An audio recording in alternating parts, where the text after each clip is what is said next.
Republika yang menulis Republika. Iya, benar. Dan ditanya oleh Republika. Iya, iya. Oh.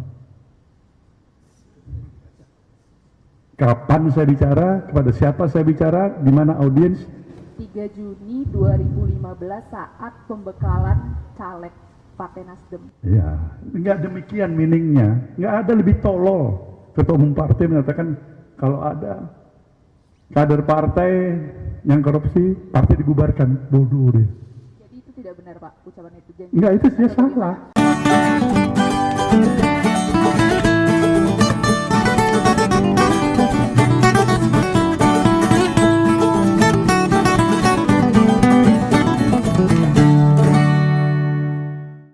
Halo, ketemu lagi dengan Om Begawan. Jangan kurangi bahagiamu. Tetap di Ngompol Ngopini Politik.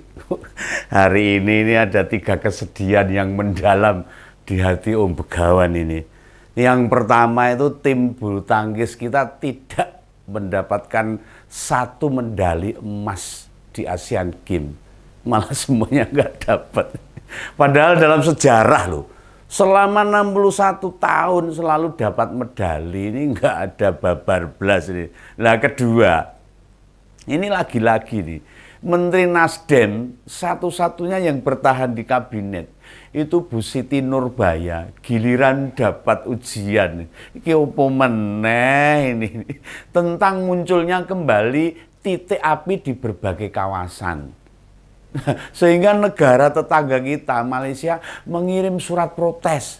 Waduh, ayo Bu, gerak cepat Bu, gercep Bu. Daripada nanti sungup panas apinya merembet ke kursi jenengan loh. Ini nasibnya bisa kayak 2 partner dari Nasdem ini. Wah, menteri telu-telune klipu kabeh. Sedih ini rasanya ini. Kursi ini sokobong loh kalau nggak segera di atas ini.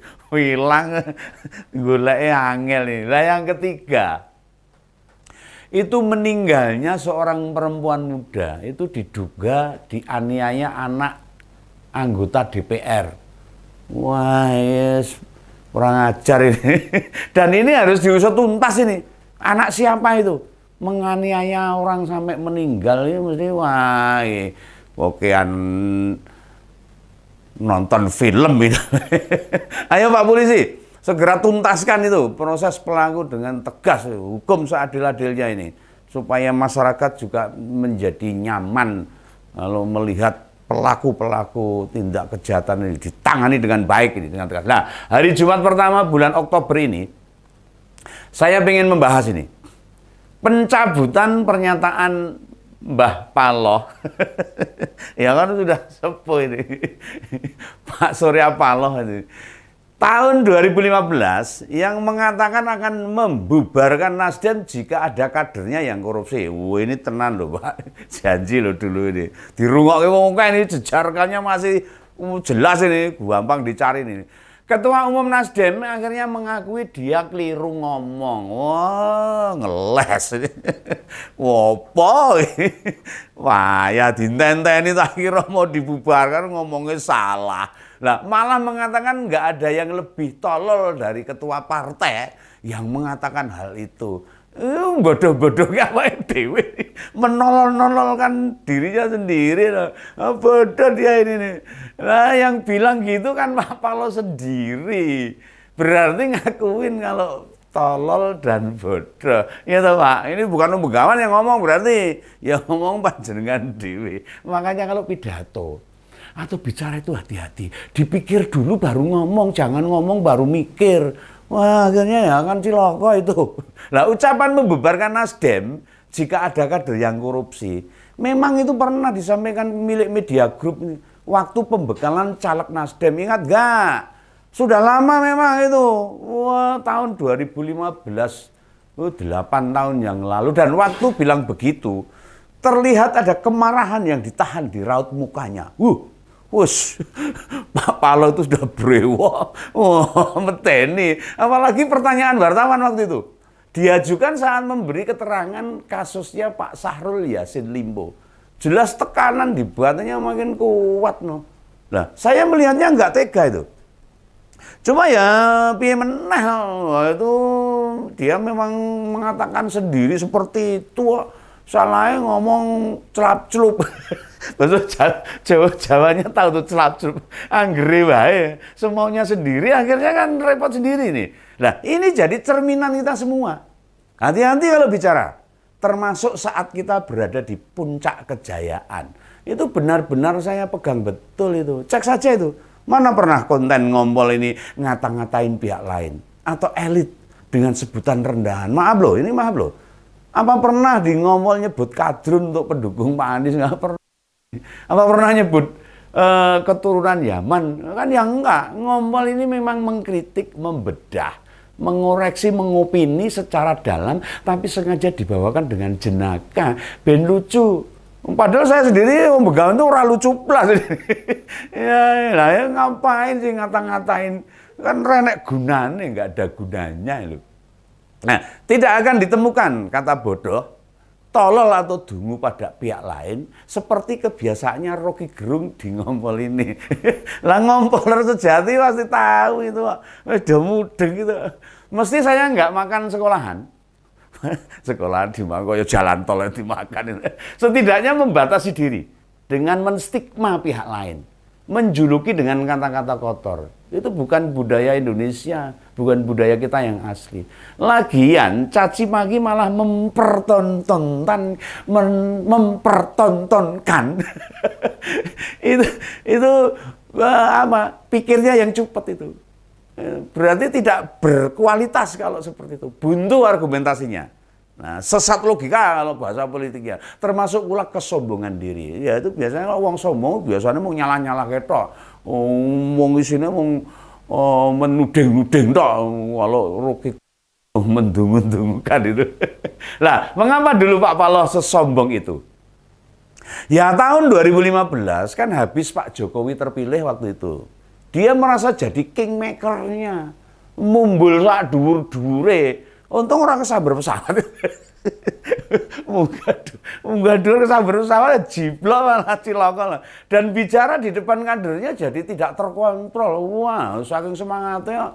Lah sekarang ini jadi saat dia banyak introspeksi. Ya mumpung sudah mulai sepolah merenung. Malah sok-sok mikir itu. Semua musibah yang dia terima itu janjane apa toh ini? Apa karena pengkhianatan? Nah, mungkin ini menurut Begawan ini. Lo bisa jadi mikir begitu loh. Masyarakat juga mikir begitu bisa loh. Pengkhianatan apa dan pada siapa? Loh, Pak Jokowi pernah bilang toh, Pak Paloh itu mendeklarasikan Pak Anies tidak koordinasi, tidak memberitahu. Itu juga sebuah kejumawaannya, kesombongan berikutnya bagi Pak Paloh. Menurut Begawan ini. Atau bisa jadi Pak Paloh pengen mengulang kayak 2014. Duluan mendeklarasikan Pak Jokowi capres dibandingkan PDIP. Nah ini yang ngono. Tapi capresnya Pak Anies. Ya. Lah ketua umum Nasdem itu lupa. Atau saking senangnya, jadi tidak melihat bagaimana Pak Anies dan bagaimana Pak Jokowi. Dikiranya siapa duluan deklarasi. Maka duluan menang. Mungkin seperti itu. Padahal dulu Pak Jokowi menang bukan hanya faktor duluan dideklarasikan Nasdem, tapi juga PDIP-nya solid. Relawannya juga banyak. Kiai juga mendoakan. Pak Jokowi mau bekerja keras dan ribuan faktor lain. Orang memang sering lupa dan sering merasa dirinya lah faktor pertama dan utama atas sebuah keberhasilan. Nah, keteledoran Pak Surya dalam Pilpres kali ini tidak hanya mencapreskan Pak Anies loh. Beda dengan waktu mencapreskan Pak Jokowi. Tapi juga berkoalisi dengan PKS. Nah, ini cawapresnya Caimin itu. Nah, ibarat kerupuk buat lauk makan dimasukkan kuah. Oh, ya langsung mimpes. Mimpes lah. Ngelentruk itu loh, tidak berdaya. Nah, ya, yang lebih aneh lagi, Pak Anies kok ya mau itu loh. Memangnya Pak Anies nggak tahu toh, dirinya sulit didukung simpatisan PKB. Apalagi Warga Nahdliyin ada kayak perasaan otomatis menolak itu loh. Ora senyawa tuh. Bahkan aksi penolakan bertambah masif akhir-akhir ini yang saya ketahui loh Begawan. Nah, beberapa tandanya ya Pak Kiai Sahid Akhil waktu bertemu dengan Pak Ganjar. Malah usai pertemuan bilang, Insya Allah Pak Ganjar nanti jadi presiden. Loh, ini doa seorang kiai ini. Mandi nih. Lah kemudian Bu Khofifah bertemu empat mata dengan Bu Mega. Juga Kiai Yahya yang Ketua Umum PBNU. Tak henti-hentinya mengingatkan. Kalau NU tidak akan pernah berdamai dengan kelompok penentang dasar agama. Apalagi kaum radikal dan intoleran itu. Lah, Pak Paloh sebagai raja media tahu apa yang berkembang di masyarakat, sebenarnya ngerti, paham. Oh, sekelas Pak Surya Paloh, masa nggak tahu. Sehingga dirinya berharap bertubi-tubinya ujian yang diterima Nasdem itu akan membuahkan empati. Oh, kemungkarpe ngono. Korupsi ya ujian. Korupsi itu bukan ujian, korupsi itu kejahatan. Wah, iya toh, Pak. Korupsi itu perbuatan kesengajaan loh. Apa ora keblinger namanya. Lalu pasangan Amin malah jarak bertemu Habib Rizik. Oh, ini neko-neko wae to. Lah kenapa Rizik itu menghina Gus Dur loh. Orang yang sebagian warga NU menganggapnya wali, itu namanya malah nantang maut loh. Piye to karepe? Iki hitung-hitungane wong politik kok guys. Ya wis nah Pak loh. Yang sudah ya sudahlah. Rasa digelani, rasa kecewa itu. Cuma pesan Om Begawan ini sebagai masyarakat ini, juga bagi siapapun itu, marilah saling berkontestasi dengan sehat. Silahkan yang mau ngeritik, mau kampanye negatif, nggak apa-apa, orang apa-apa, silahkan. Penting jangan kampanye hitam loh. Dan mengadu domba itu, melempar ujaran kebencian, apalagi nyebar hoak. Enggak boleh itu. Itu bakal berbalik ke capres yang Anda dukung sendiri nanti.